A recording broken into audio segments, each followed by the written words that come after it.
I'm Rick from Carthy's Classic Cars. On this video, we're back on the 70 Challenger.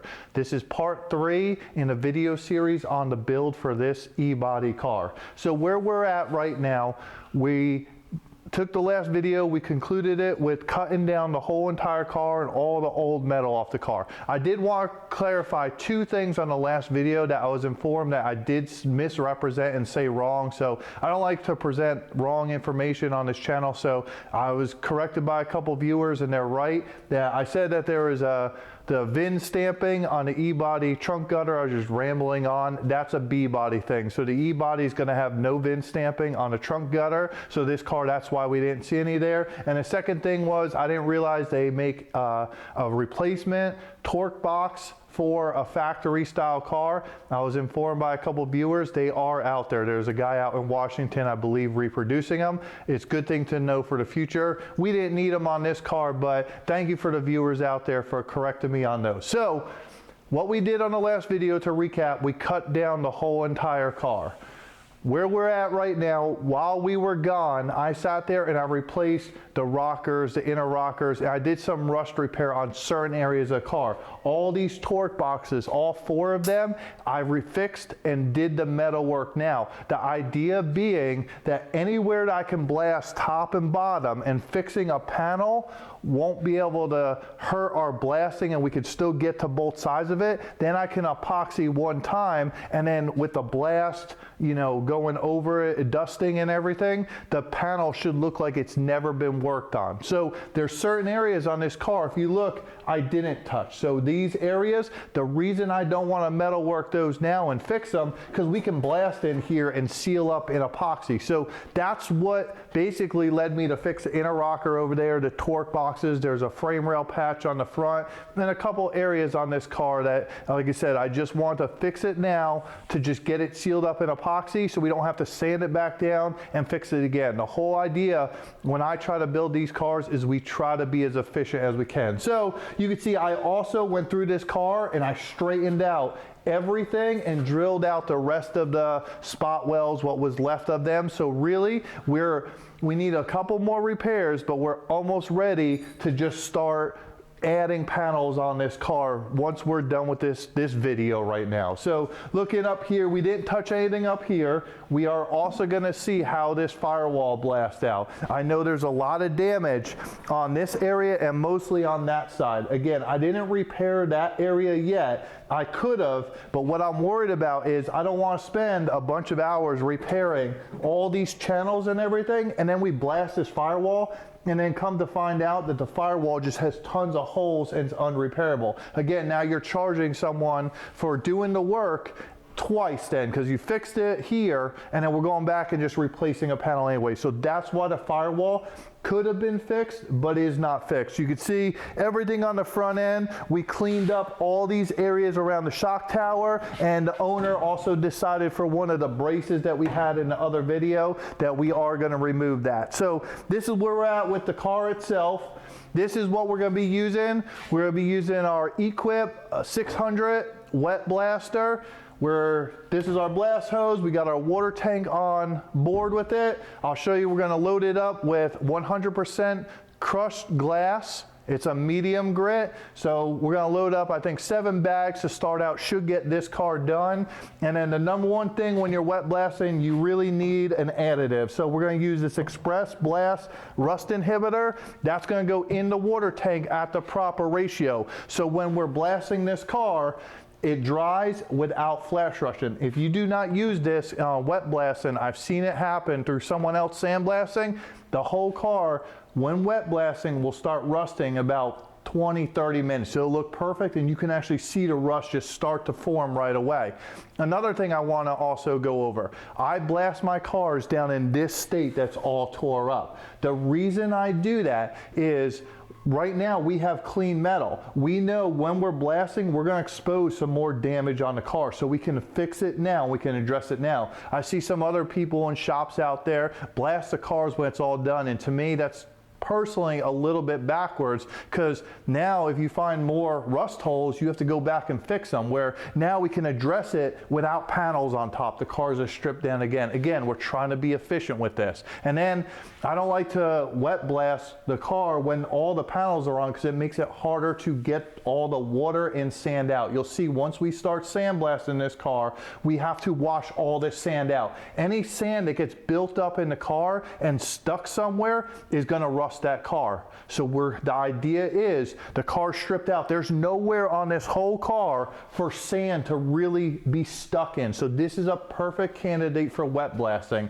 So you'll see how we do this. We're going to use a rust inhibitor, and then the last final thing I got on my blast rack, we're going to take care of some of the parts that we are keeping, the inner door structures that we're going to skin. The owner did decide also, we talked about in the last video, possibly reskinning the other door, and he agreed that it was a no-brainer. So that's where we're at. There's a quick summary. Everything now is going to be mostly in time lapse. It's going to be a quick video. There's not a lot to the sandblasting itself, but maybe I'll give you some tips and tricks. So if you're looking for a blaster, or if you want to do it by yourself, rent a blaster or just buy a little pop blaster, maybe this video will help. We've been waiting on the weather. Today's an overcast day. We've had to wait about 3-4 days now for the right day to sandblast, because it actually says on all this stuff you cannot sandblast, wet blast even in the rain. That stuff that we're putting in the rust inhibitor is designed to dissolve with the water that you're spraying and mixing it with. If you have rain or other water being added to it in the future,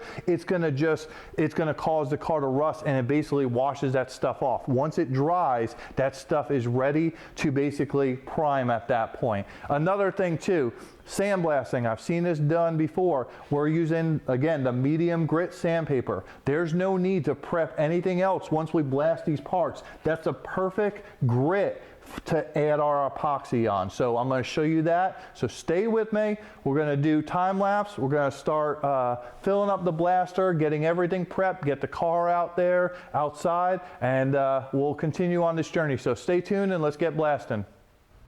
You could see right here, I backed the trailer into the garage, and this was basically just to prep the other day when everything was raining outside. I stacked my sandbags on the back of the trailer, getting them ready to go, and I just wanted the whole blaster to make sure it dry out and do a check on it. So it was easier to do that in the garage.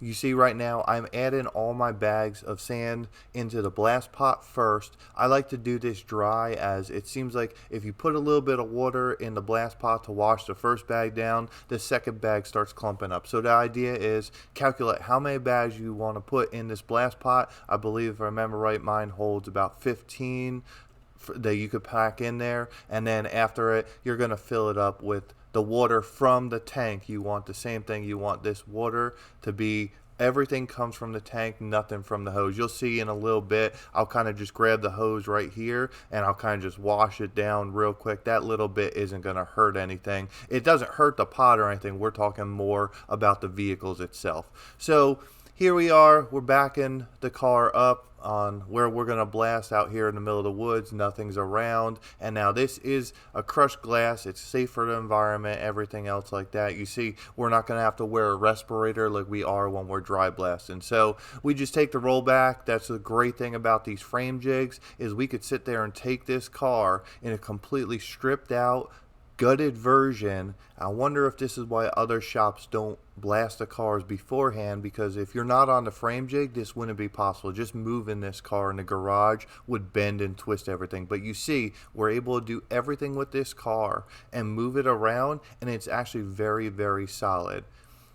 Also, what's great about the frame jig and how I do my frame jigs is, you see I got the legs on each one of these. So this allows this frame table to be lifted up really high. This is going to help me when addressing the bottom of this car and when I'm blasting all around the underside. And then what I'll end up doing, I'll sit there and I'll stand on the frame jig. That's another good reason I put the cross pieces in there, and now I'm able to access the top of the vehicle a whole lot easier. In the future, I think I'm going to try to modify. I'm trying to figure a way out to get a lift outside to maybe just lift it up a little bit to help me even more, but this makes it even more doable. It's also a blessing for me. I don't mind blasting when there's no floor pan in the car. Honestly, the floor pans get to be a little bit more of a pain in the butt because you see it is high up, but I'm still climbing under there and trying to blast. And right now it looks like this is just ripping off all the material and everything else, all the paint, the wet blasting is.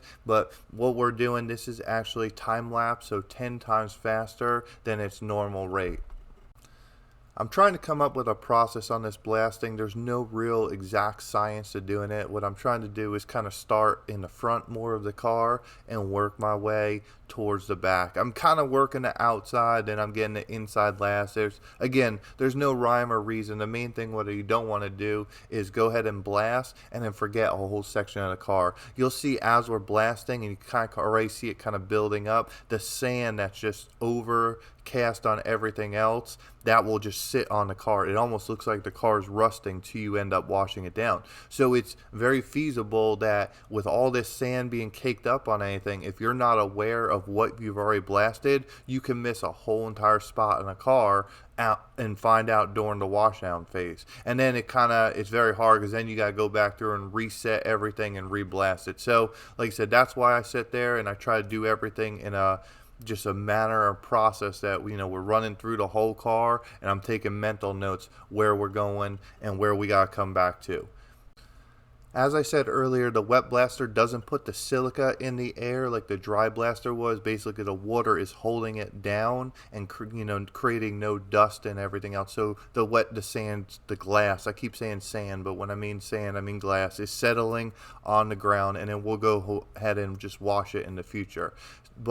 So what I'm doing, I'm wearing a face mask, and what I'll have to do is every now and then when I get the blast spray back, you see that white bucket is a bucket of water. So I'll either grab our mask or I'll just walk over there and dip it in the water, rinse off the sand that was stopping me from seeing, and then go back to the blasting.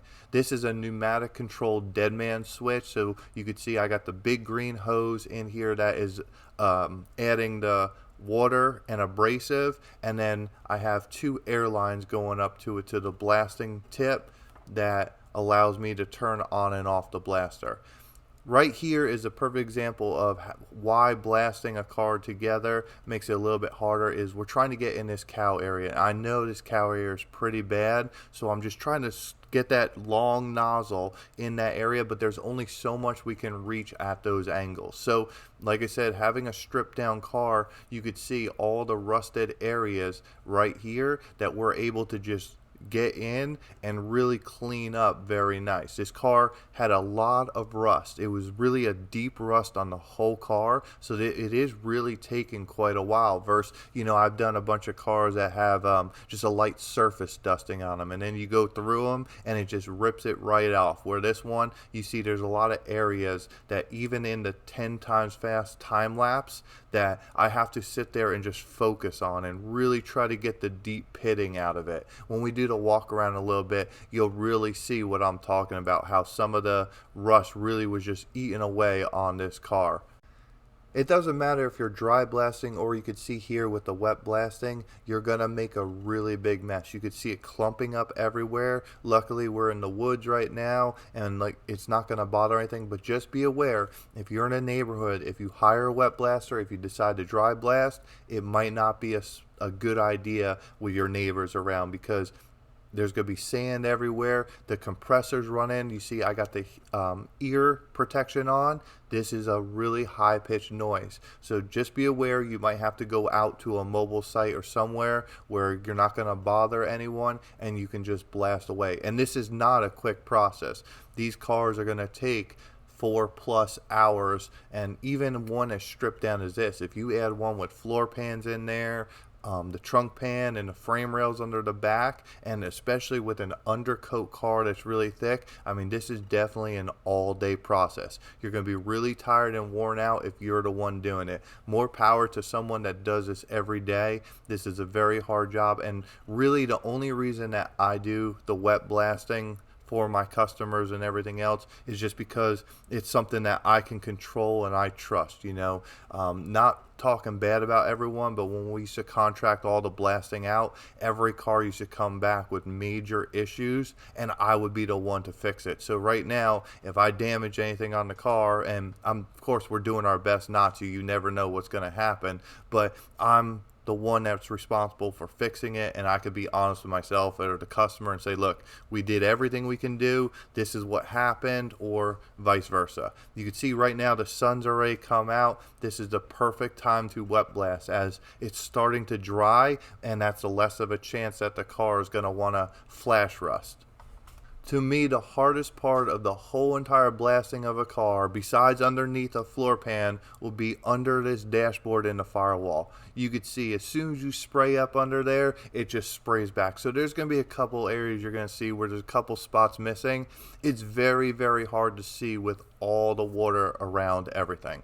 So right now, if you look, we are now in the wash down phase. I did take the mask off right now. It's getting a little bit later in the day anyway, but what I'm gonna do, it's just water spraying back, and it's a lower pressure than the blasting, so it's not shooting back. It's just basically a quick dusting. Now, we're using the water directly out of the tank because the same reason that we were blasting earlier. We need to make sure that this car doesn't flash rust. The worst thing to do right now would be to go ahead and spray it down with a hose, because that's gonna, everything you've saved money on the blasting tank rust inhibitor is gonna be thrown out the window, because the last thing that touched this car is water. So at this point, once I'm done washing this down, no one touches this car with bare hands. We're very aware of the metal and how we're going to go about protecting it to make sure this car doesn't flash rust before primer. You saw we washed the car with the blaster, and then we also took a hose without touching the metal and washed the whole frame jig off. We got the car in the garage, and I got it blown, dried as best as we could with the airline and a leaf blower. So where we're at right now, first things first is we do not touch the car with our bare hands. So from now on, anytime the car's in the bare metal, I'll be using gloves. Right now, I'm not going to touch it. I'm just going over, you know, everything that's we're going to do with the car tonight. So I took a shower because I was obviously really dirty and everything. So coming back now that I'm clean and everything, you could see the damage on the car. So walking around this car, you see everything blasted out pretty good. There's a couple spots in these channels and everything, and a couple areas here or there that I just missed with the blaster. I mean, you see it, it's a wild process. Everything's going everywhere. You're going to miss a spot or two. So if I see any spots that have any kind of rust or anything right now that everything's exposed and brand new looking, we're going to take some OSPO tonight and we'll go ahead and wipe it on with a wire brush and kind of just dig into it. So we're going to run the OSPO. That's going to give us, we have to wait 24 hours at that point before we could prime this car. But what we're going to do tonight also is I'm going to throw some weld through primer, you'll see on all the areas that we're going to end up welding, just on both sides, just because we don't want the epoxy up there. That will also dry for 24 hours, so when I tape it, that should come into play.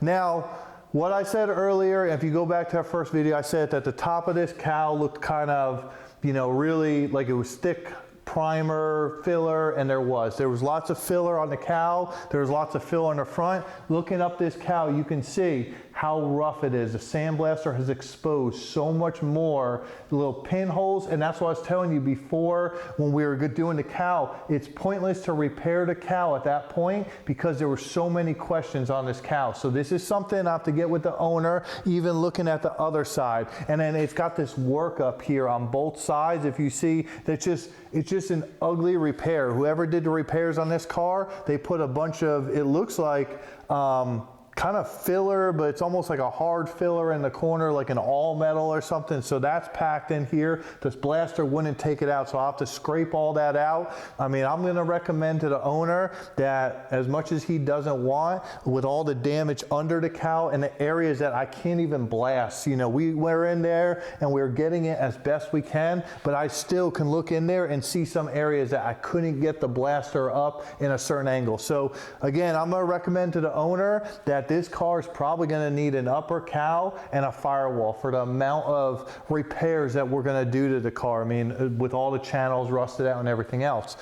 Saying that, what we would end up doing, I would leave the upper cowl and firewall in place because it's pretty much holding the whole front end of our car together. So that decision doesn't have to be made now. I would jig the floors off the firewall and everything and just be easier. So like I said, that's a quick recap where we are. We got, according to the blast stuff that we added into the water, we got 72 hours before this thing will flash rust. You see it's pretty much dry right now and it looks really good. So like I said, we're gonna hit it with some OSPO. We're gonna do the weld through primer. You'll see we're gonna come back to and we're gonna epoxy this thing, and then we'll close out video and you'll see what this car looks like. The good thing is there's one or two little spots of orange, but man, this car looks completely different. And this is the point on the project, you know what kind of car you have. Even before this, there were so many gray areas with patches that we found that we didn't know about. Now, there's nothing hidden in the car, and we know, I mean, it's a lot of work. There is a lot of damage you see walking around on the channels and everything on this car, but we're not, if the owner doesn't give up on it, and I don't think they are, I'm not gonna give up on it. So we'll get to it, we're gonna seal this car up to protect it, and I'm gonna get with the owner, we'll come up with a 100% plan now that we know all the ins and outs of the car, and then we're gonna get to start putting new parts on the video. But let's get it sealed up, and then we'll come back for our quick final thoughts. Now that I'm done applying the OSPO to all the areas I missed on blasting and all the crevices, anywhere else that I felt needed to be rust converted or protected, I used a wire brush on all that. I'm going to go ahead and add weld through primer to all the areas that I know I'm going to weld to. It's just pointless to go ahead and put epoxy over this and then have to sand down the epoxy. It just creates a lot more work. So you see right here, what I personally like to do is add the weld through primer, both sides, because it's going to be more conductive and easier to weld to, whether you're using a spot welder, a MIG welder. Usually with the TIG welder I have to clean it up, but we're not really TIGging any of this stuff. And then I'll tape everything up, as you could see right here, and then we'll go ahead and just start spraying our epoxy primer. The epoxy primer that we're going to be using is an Omni MP170. So this is going to be a gray epoxy primer. The reason we're using this is more of a neutral color, so we don't have to worry about him changing any colors, and being that it's going to be Hemi orange back over this car, I think it's going to be a good, easy color to cover over if they start breaking through the 2K primer and everything else.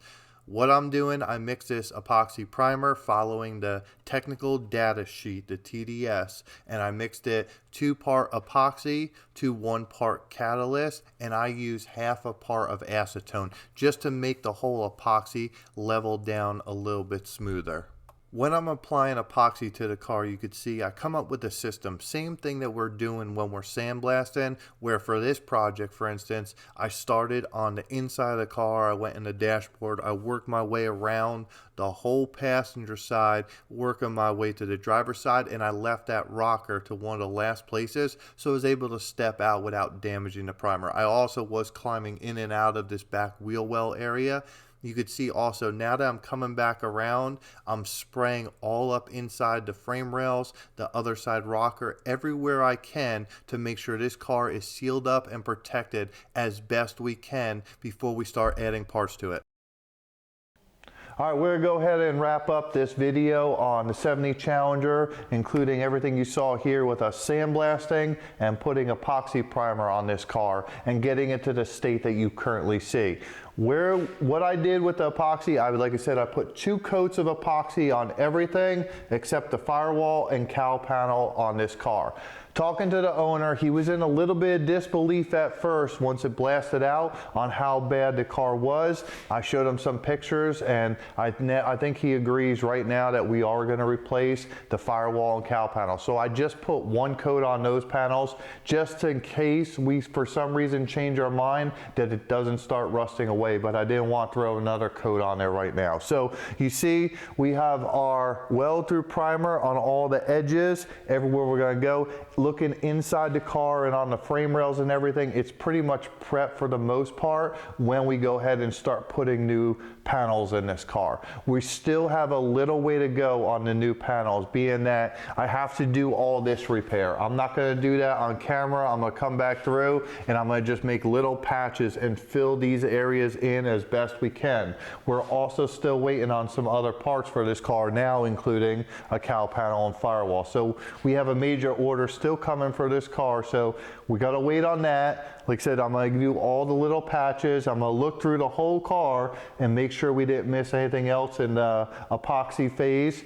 Saying that, with this car, I think it looks really bad, but I could honestly say at this point, this car shouldn't rust anymore. We're protecting it. We sealed it from the inside, working out. I think when this car is done, this could be a very quality, high build car. It's gonna last years and years. I see too many of these cars that have shiny paint on the outside, and I bet they look very similar to how this car looked on the inside. The only way you're really gonna know that a car is that good is show me it ripped apart and blasted. If you don't show that, I mean, there's, I believe, hidden stuff and you never know. And I think this car at one point in its life in the early, you know, maybe mid 90s, early 90s was starting to get like that, where you have work being covered up on damage to just turn the car and throw it down the road and make it look pretty on the outside. And these cars are really good looking. I just worry about how many people spend a lot of money on these cars,